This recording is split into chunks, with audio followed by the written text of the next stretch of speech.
En fait, l'Université populaire libanaise, qui est à la base de l'organisation de ce débat, a très souvent été sollicitée par différentes personnes de la diaspora.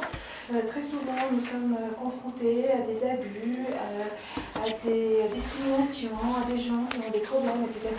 Et ceux qui viennent dans nos services sociaux pour les histoires des assurances sociales, pour des problématiques qui y sont liées, sont très nombreux. Nous nous sommes dit qu'il faudra peut-être un jour parler de quelle est la situation de ces assurances sociales en Suisse, quels sont les problèmes auxquels la migration albanophone, mais plus large encore, est confrontée, et quel est le rôle de différentes personnes qui s'occupent de près ou de loin de cette problématique pour avoir des regards croisés justement sur la question. Pour le faire, nous avons autour de la table Madame Denise Effionney, qui est chercheuse au Forum suisse pour des questions d'immigration à Neuchâtel et qui a fait une étude il y a quelque temps sur justement les abus dans le domaine des assurances sociales. Avec moi, il y aura pour co-animer le débat Léon Cluesio, qui est avocat à Lausanne et qui est en même temps président de l'Assemblée des Albanais de Suisse. Nous avons maître, on a des maîtres, on attend un troisième, c'est bien. Alors, nous avons Léonard Bender, qui est avocat à Martigny, avec une longue carrière politique derrière lui, et qui est fin connaisseur des problématiques de la diaspora kosovare en Suisse, et vice-président de albinfo.ch. Et nous avons Rushdie Ibrahimi, qui travaille comme secrétaire syndical au sein de UNIA, et qui a fait énormément au sein de UNIA pour traiter les cas de personnes qui étaient touchées dans leurs droits d'assurance sociale, etc., qui a suivi de très près ceci. Je laisse la parole à Yeton pour nous faire un bref aperçu de la situation actuelle. Merci Alban. D'ailleurs, un bref rappel historique pour savoir exactement de quoi on parle. Le 7 décembre 2009, le Conseil fédéral a pris une décision suisse de lui-même de rompre avec le Kosovo la convention sur l'assurance sociale qu'il a liée à l'ex-Yougoslavie depuis le 8 juin 1962. La conséquence de cette décision était que les rentes AI, AVS, mais également les autres allocations familiales et autres prestations sociales n'étaient plus exportables au Kosovo pour les décisions qui tombaient dès le 1er avril 2010 et au-delà. Il y a eu plusieurs recours de personnes concernées par devant le tribunal administratif fédéral qui, le 7 mars 2011, a rendu une première décision. On disait que cette convention, conclue avec l'ex-Yougoslavie par la Suisse, valait encore pleinement avec le Kosovo, malgré la décision du Conseil fédéral. L'ETF, saisi d'un recours de l'OFAS suite à cette décision du tribunal administratif fédéral du 7 mars 2011, a déclaré irrecevable le recours, de sorte que, suite à cette décision du tribunal fédéral, la convention a été également et encore à ce jour applicable. Le TAF a eu la possibilité et l'opportunité de confirmer sa position dans une nouvelle affaire qu'il a jugée le 22 décembre 2011, en affirmant une fois de plus sa première position, à savoir que la convention qui a été dénoncée par le Conseil fédéral suisse valait toujours avec le Kosovo et que les prestations étaient par conséquent exportables. La situation reste néanmoins très confuse. L'OFAS, l'Office fédéral d'assurance sociale, refuse encore de se soumettre à ces décisions du tribunal administratif fédéral. Il y a actuellement un recours pendant au tribunal fédéral qui devrait être un arrêt de principe et qui nous guidera finalement dans quelle voie on se dirigera, et les futurs assurés qui déposeront des recours sauront exactement à quoi s'en tenir, à savoir si cette convention de 8 juin 1962 vaut encore ou ne vaut plus avec le Kosovo. On va commencer depuis le début, ce sera peut-être plus facile pour tout le monde. Madame Effionney, une première question pour vous. Est-ce que vous les connaissez? Est-ce que vous nous éclairez un peu sur cette question et sur les raisons qui ont poussé le Conseil fédéral à prendre cette décision? Oui, merci de me donner la parole là-dessus. Il est vrai que moi, j'ai aussi ma perspective propre de chercheuse. Donc, je travaille pour le Forum suisse sur l'étude des migrations et de la population de l'Université de Neuchâtel. Et je ne représente évidemment d'aucune façon l'OFAS ou les autorités. Toujours est-il qu'en 2005, le forum avait été approché précisément pour faire une étude dans ce domaine, étant donné que le taux des nouvelles rentes qu'on avait constaté était nettement surreprésenté, notamment dans la population turque en Suisse et en deuxième lieu yougoslave. Donc il y avait vraiment par rapport évidemment à un calcul très simple de la population en Suisse et du nombre de rentes, il y avait vraiment une surreprésentation importante. Et une des questions, donc nous avons finalement fait qu'une petite étude préliminaire qui a été suivie de 3 autres études qui par ailleurs ont passablement convergé dans les résultats, donc je peux vous donner 3 de ces résultats. En regardant un petit peu la littérature internationale et suisse, mais qui était encore relativement limitée à ce moment-là, nous avons débroussaillé en quelque sorte un peu 4 pistes d'explication. Première piste, c'est le fait que ces 2 populations turques et anciennes yougoslaves occupent plutôt le bas de l'échelle sociale en Suisse, c'est-à-dire sont souvent aussi actifs dans des professions qui nécessitent un travail physique important et qui sont exposés à des risques particuliers. Et on sait également, bon, il est dans le domaine de la santé, il est très connu que les personnes de couche sociale inférieure ont par exemple une espérance de vie nettement réduite par rapport au cadre. On peut même dire qu'il y a une différence de 7 ans d'espérance de vie entre un ouvrier et un cadre. D'ailleurs, c'est vrai que c'est un thème qu'on discute peu en public. On parle en Suisse plus souvent en termes d'origine, de nationalité que de couche sociale, ce qui s'explique peut-être un peu par le fait que certains travaux en Suisse, certaines niches du marché du travail sont occupées en grande majorité par des personnes migrantes. Donc il y a à la limite, il y a une difficulté de comparer les Suisses du même statut socio-professionnel avec les migrants, parce que simplement c'est les migrants qui sont souvent amenés à occuper les postes les plus exposés. Et donc une des explications, c'était simplement le fait qu'il fallait contrôler, qu'il fallait déjà voir quelle position dans la société occupe cette personne. Deuxième explication, c'est le niveau, le type de travail effectué. On sait que par exemple dans la construction, si on fait abstraction des postes dirigeants dans la construction, il y a un grand nombre de migrants et notamment aussi des personnes de l'ancienne Yougoslavie comme de Turquie d'ailleurs. Et une autre question que nous avons aussi un petit peu investiguée, c'est le fait qu'il y a précisément à cause de cette histoire de couches sociales différentes entre les personnes qui demandent la rente et les médecins qui doivent décider sur leur rente, il peut y avoir une interaction parfois un petit peu plus difficile dans, par exemple, quand il s'agit de parler de la réinsertion de ces personnes. C'est-à-dire que souvent les médecins avaient tendance à être très pessimistes sur une possibilité de réinsertion une fois que quelqu'un avait des problèmes de santé ou d'invalidité. Et dernier point, peut-être effectivement par rapport à d'autres migrants du monde entier qui occupent des postes similaires dans le marché du travail, disons également construction, nettoyage, hôtellerie, restauration, des postes difficiles avec souvent des horaires irréguliers. C'est souvent des personnes qui viennent d'Afrique, d'Amérique latine ou d'Asie, mais qui n'ont pas les mêmes avantages au niveau de l'export des rentes. Et dans ce sens-là, il y a des personnes qui, quand elles repartent, perdent simplement leur rente.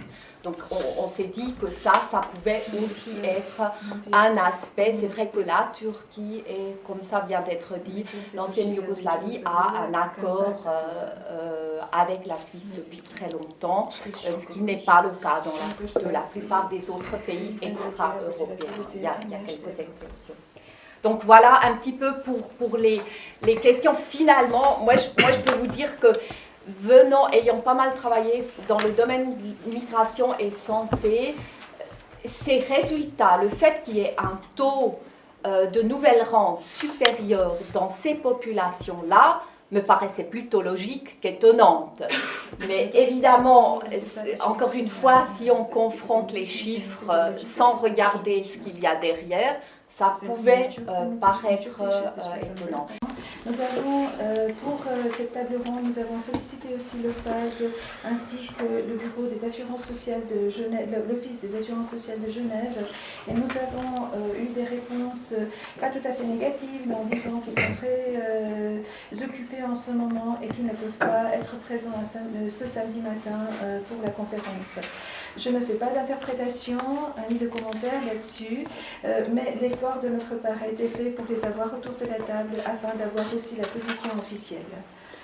Nous le trouvons regrettable, mais on continue comme ça. Merci Alban. Alors, Maître Binder, peut-être une question pour vous. Lorsque le Conseil fédéral a pris la décision en 2009 de rompre la convention avec le Kosovo en 2010, l'une des raisons, l'un des soupçons était qu'il y avait peut-être des abus, notamment en Thaïlande et au Kosovo. À ce jour, sauf erreur, un seul cas d'abus a été décelé en Thaïlande et un seul au Kosovo. Le FAS a reconnu lui-même par la suite que finalement, ce n'était pas que la pointe de l'iceberg, mais que les cas d'abus étaient beaucoup moins élevés, beaucoup moins fréquents que ce qu'on avait estimé au départ. Est-ce que, d'après vous, en tant que politicien également, ex-politicien, excusez-moi, M. Binder, cet argument a peut-être été utilisé à mauvais escient, en tout cas au départ, et encore peut-être un peu aujourd'hui par certaines personnes? Avant de vous répondre, confrère, j'aimerais quand même saluer cette assistance et vous dire que j'ai été particulièrement honoré de cette invitation. J'ai fait un choix, c'est de cheminer avec cette communauté parce que je pense que nous avons des valeurs en partage dans lesquelles je me retrouve. Et si j'ai aussi accepté d'être ici ce soir, c'est pour essayer, aujourd'hui, c'est pour tenir un langage de vérité. D'abord, le thème que nous parlons, c'est-à-dire l'assurance invalidité, suppose qu'il y ait des travailleurs qui exercent des activités, qui payent des cotisations, qui participent à la prospérité d'une nation, la mienne, la Suisse, et puis frappés par un accident ou sur le plan de la santé, ont droit à des prestations. Il faut revenir quand même à l'essentiel. L'assurance invalidité est un droit que les personnes qui ont cotisé et qui remplissent les conditions doivent pouvoir avoir. Et dans l'immense majorité des cas, tous ces travailleurs qui ont effectivement exercé, en grande majorité dans une première phase, des travaux très exposés, évidemment que les avocats ont moins de chances de tomber d'un échafaudage que ceux qui travaillent dans la construction, même si on fait un métier difficile. Parce que des inspections locales parfois. Il y a des inspections locales où on doit, des expertises où on doit aller in situ, c'est juste. Mais ce que je veux dire, quand même, commencez par là. Commencez par dire d'abord merci à cette communauté qui a déployé une activité extraordinairement importante pour la prospérité de ce pays. Et où je suis, je répondrai précisément à votre question, mais où je suis optimiste, je vais vous dire pourquoi. D'abord parce que ces questions politiques d'assurance pourront être réglées, et c'est bien que la communauté, par ses représentants, puisse exercer les pressions, les influences. C'est le jeu de la politique normale pour que ces dossiers soient traités avec plus de rapidité, surtout que les premiers éléments nous montrent que les abus sont extrêmement faibles. Et moi, je suis de ceux qui pensent que, malheureusement, dans le débat politique suisse, il y a des gens qui abusent de l'argument de l'abus. Et c'est peut-être ça aussi un problème, parce qu'il y a quand même un contexte national qui fait qu'on est très pointu, très sévère, parfois même injuste dans ces questions. Et ça, cette question de la coordination des assurances, les prestations que l'on verse dans un pays étranger, les contrôles que l'on doit faire sur place, tout ça relève d'abord de la diplomatie, ensuite ça relève des volontés politiques bilatérales de trouver des réponses rapides, parce qu'à la fin des fins, ce sont les personnes qui ont besoin de cet argent pour vivre dignement qui sont en cause. Et moi, je fais confiance en tout cas aux autorités et aussi aux organisations pour que ces dossiers soient traités avec rapidité. Merci, Maître Vander. Monsieur Barami, l'UNIA que vous représentez aujourd'hui a assez vite réagi à la décision du Conseil fédéral en décembre 2009 en déposant une pétition, notamment devant les autorités compétentes suisses, mais aussi à l'ambassade du Kosovo envers le gouvernement kosovar. Est-ce que vous pouvez nous expliquer votre position par rapport à ces deux institutions, ces deux pays? Titulli I këtij takimi është interesant. Janë abuzimet meta apo legjend. Unë them është edhe njëra dhe tjetra. Abuzime ka në të gjitha sigurimet shoqërore në Zvicër, duke filluar nga kolona e parë, sigurimi pensional dhe trashëgimtarëve, sigurimi invaliditetit, sigurimi pa punësisë. Mirë po, të gjitha këto sigurime I kanë të përcaktuara me legj edhe mënyrën e luftimit. Ndryshimet ligjore që kanë pësuar të sigurimi invaliditetit me revizionin e 4, 5 dhe 6, edhe bashkëpunimin ndërinstitucional mes sigurimeve në rast të shfaqjes disa rreziqeve sociale që ndodhin shpesh, ka sjell edhe fryt e vitet e fundit. Në anën tjetër, unë e shoh se është legjend, edhe është legjend e madhe, ose met, fakti se duke bazuar në abuzime të cilat nuk ekzistojnë në atë kuptimin e plot fjalës, është ndërprej vazhdimi I marrëveshjes mbi sigurimet shoqërore. Nëse më lejohet vetëm shkurt ta kryet 4 diskriminimet që janë bërë me radhë në pikat shkurtra. Diskriminimi I parë është se marrëveshja nuk vazhdohet, edhe janë shtetasit nga Kosova janë të diskriminuar në raport me shtetasit tjerë nga Jugosllavia. Diskriminimi I dytë është se janë të diskriminuar në raport me gjithë me vendasit në Zvicër, të cilët banojnë dhe kanë drejta në përfitime pavarësisht vend banimit. Diskriminimi I tretë është se në Kosovë, edhe pas ndërprerjes së vlefshmërisë së marrëveshjes, Shteti Zvicran I ka pranuar të gjitha kërkesat dhe ka paguar pensione për shtetasit nga Serbia, të cilët me shtetësi serbe të cilët kanë vendbanim në Kosovë. Dhe diskriminimi I katërt ato që e përmenda me qarkullin që e ka lëshuar në qarkullim. Me pak fjalë, nëse shtetasit nga Kosova kanë me çdo çmim pretendojnë për me realizu përfitime, kanë mundësi të sigurojnë një pasaport nga Serbia dhe të realizojnë përfitime që janë të favorizuar në raport me tjerë të cilët nuk e kanë këtë mundësi. D'après M. Brahimi, ce sont des légendes, des mythes, ces cas d'abus. Comment est-ce qu'on peut expliquer que finalement le Conseil fédéral ait eu autant de soupçons, disons? Est-ce que c'est justement par rapport au fait que, comme vous l'avez dit, ce sont des populations qui exercent des métiers à haut risque, disons? Alors, je pense qu'il faut effectivement distinguer le niveau symbolique en quelque sorte et puis le niveau empirique. Moi, en tant que chercheuse, je travaille sur le niveau empirique. Je crois que ça a été dit. Je pense qu'aujourd'hui, on le sait aussi, il n'y a pas eu plus d'abus dans ces populations-là, dans cette population notamment kosovare. D'ailleurs, on n'avait même pas de données sur les Kosovars, ça se basait toujours sur les pays de l'ancienne Yougoslavie au complet. Maintenant, c'est vrai que notamment, peut-être plus en Suisse alémanique, pour ceux qui suivent un petit peu le débat médiatique et politique, il y a quand même, ça a quand même pas mal fait les titres des journaux. Et je pense que le fait, quand on a vu ces chiffres, quand on les a confrontés aussi à la problématique financière, parce que ça vient d'être dit, c'est vrai que suite à la crise des années 90, il y a quand même eu un déficit important de l'assurance invalidité et on était peut-être un petit peu, pour le dire de manière pointue, à la recherche d'un bouc émissaire. Et c'est vrai que quand on a vu qu'il y avait des populations surreprésentées de manière importante, on a, au niveau en tout cas médiatique, peut-être conclu à cet abus. Ce qui ne veut pas dire qu'il n'y a pas eu d'abus. Bien sûr que c'est des choses qui arrivent et c'est vrai aussi que les médias ont relaté des cas d'abus. Mais je pense qu'au niveau empirique, on est aujourd'hui assez d'accord. Il n'y a pas eu, en tout cas, on n'a pas d'évidence empirique qu'il y ait eu beaucoup plus d'abus. Ce qui ne veut toujours pas dire qu'au niveau de la politique, il y ait eu une certaine méfiance, une certaine méconnaissance de la situation qui a fait qu'il y avait une pression probablement aussi politique d'agir. Et là, je trouve qu'il est toujours très important de démêler ce qui est des faits, des pratiques et de ce qui relève du discours et de la politique, comme je l'appellerais, plus symbolique. Monsieur Brahimi, encore à vous.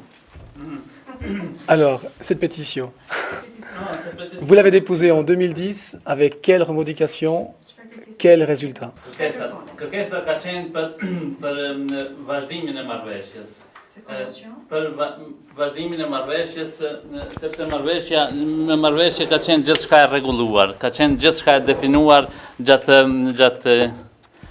gjatë profesionit, gjatë realizimit të pensionit, gjatë ndërrimit vendbanimit, gjithçka ka qenë e rregulluar për sigurimet shoqërore.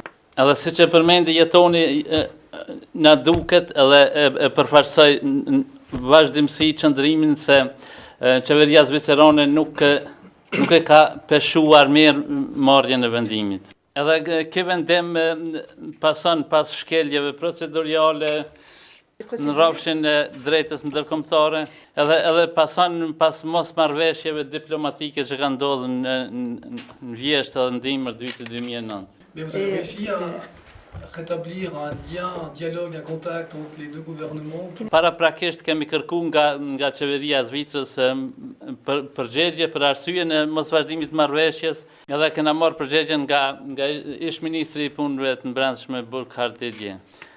Përgjigjja ka qenë se Kosova është një shtet i ri, edhe ka legjislacion tjetër, edhe vazhdimi i marrëveshjes prej pranimit të Kosovës si shtet deri në fund të marsit të vitit 2010 ka qenë vazhdim jo formal. Edhe kjo ka qenë një ndër arsyet që nuk e vazhdojnë marrëveshjen më me Kosovën, e kanë ndërprer vazhdimin. Unë e shoh tash këtë në dy shtylla, në dy kolona. Njëra është vazhdimi i marrëveshjes ekzistuese, edhe tjetra është krijimi i parakushteve për marrëveshje të re mbi sigurimet shoqërore. Tash edhe Yves Rossier ka përmend disa herë se ka përmend edhe në emisionet që janë emituar në RTK, e ka përmend se për me ateru aeroplani duhet një aeroport. Që i bjen për koordinimin për marrëveshje të re duhet edhe një sistem i sigurimeve shoqërore në Kosovë. Është një kusht që në Kosovë akoma nuk janë krijuar bazat, themelet e një sistemi të qëndrueshëm të sigurimeve shoqërore. Le problème, et moi je suis quelqu'un qui est assez mécontent de la situation, en tout cas passée dans l'assurance invalidité, c'est que pourtant les Suisses, nous sommes de très très bons gestionnaires, en tout cas dans le domaine social, mais voilà une assurance, avec l'assurance chômage aussi, qu'on a laissé aller à des déficits, à des déficits et à des déficits. Et il y a des milliards de déficits dans cette assurance, 15 milliards de déficits. Et évidemment, quand vous avez un profond déficit dans un segment social, dans une assurance sociale, vous avez, sur le plan politique, évidemment des pressions très fortes qui se font. Et il y a deux manières. de répondre à ces pressions, c'est augmenter les cotisations pour retrouver l'équilibre financier, ou bien diminuer les prestations. Alors ça, il faut avoir cette réalité à l'esprit. Alors, je suis de ceux qui pensent, et je suis heureux quand même que, même si je ne partage pas l'opinion de la gauche à cet égard, que nous avons redonné à l'assurance invalidité dans les dernières révisions, même si sous certains aspects on peut les critiquer, nous avons redonné la mission première de l'assurance invalidité. La mission première de l'assurance invalidité, c'est de réintégrer le plus possible les personnes souffrant d'un handicap dans l'activité salariée. Au fond, on dit le travail prime la rente. Il faut intégrer. C'est une assurance qui doit intégrer. Et il y a des choses très intéressantes qui ont été faites. Notamment, on a mobilisé les employeurs. Les employeurs sont mobilisés tout entiers pour lutter contre ces déficits, pour essayer de faire réintégrer le maximum de personnes dans le monde du travail. Et il y a des moyens nouveaux dans cette assurance pour encourager les entreprises, par exemple, à accepter à titre de stage des personnes qui veulent être réintroduites. Il y a des aides qui sont données aux entreprises pour permettre précisément cette réadaptation dans le monde du travail. Et ça, c'est la bonne direction. Ça, c'est la bonne direction. Alors, avec la gauche, parce que je suis de droite, j'espère que vous l'aurez remarqué, on a une différence philosophique. Mais nous sommes les deux utiles à la synthèse démocratique. Pour les gens de gauche, ce n'est pas de la polémique, hein, je fais presque de la philosophie politique. Pour les gens de gauche, pour eux, ils disent une bonne politique sociale, c'est quand il y a beaucoup de prestations qui sont servies. Et puis, nous, alors plus il y a de personnes qui touchent des prestations, plus c'est fantastique, la politique sociale. Nous, à droite, nous avons une autre approche. Nous estimons que c'est le contraire. Moins il y a de gens qui touchent des prestations et plus il y a de gens intégrés dans le marché du travail, mieux c'est. Alors, je ne dis pas que c'est deux discours exclusifs, mais c'est précisément deux discours qui demandent une collaboration et une synthèse. D'ailleurs, les syndicats font un très très bon travail à cet égard, parce qu'au fond, nous devons nous mobiliser pour essayer de faire en sorte que ceux qui ont véritablement droit à ces prestations touchent ce à quoi ils ont droit. Et puis s'il y a des abus, même s'ils ne sont pas très importants, et vous avez eu raison de le souligner tout à l'heure, il faut faire ce travail de lutte contre les abus, même si c'est marginal, parce que comme ça, on établit la confiance. On a confiance dans cette assurance sociale, dans cette assurance de répartition, dans cette assurance de solidarité. Et pour répondre précisément à votre question concernant le Kosovo, j'ai entendu tout à l'heure, et je sais que des fois, des personnes vont changer leur état civil ou adopter une autre nationalité pour toucher une prestation. Alors, je pense que ça c'est pas bien. Je ne dis pas que c'est pas bien, il y a peut-être des nécessités qui conduisent peut-être à ce type d'aberration. Mais si vous avez un système où on doit changer son état civil ou changer sa nationalité pour toucher une prestation, c'est qu'il y a quelque chose qui ne va pas.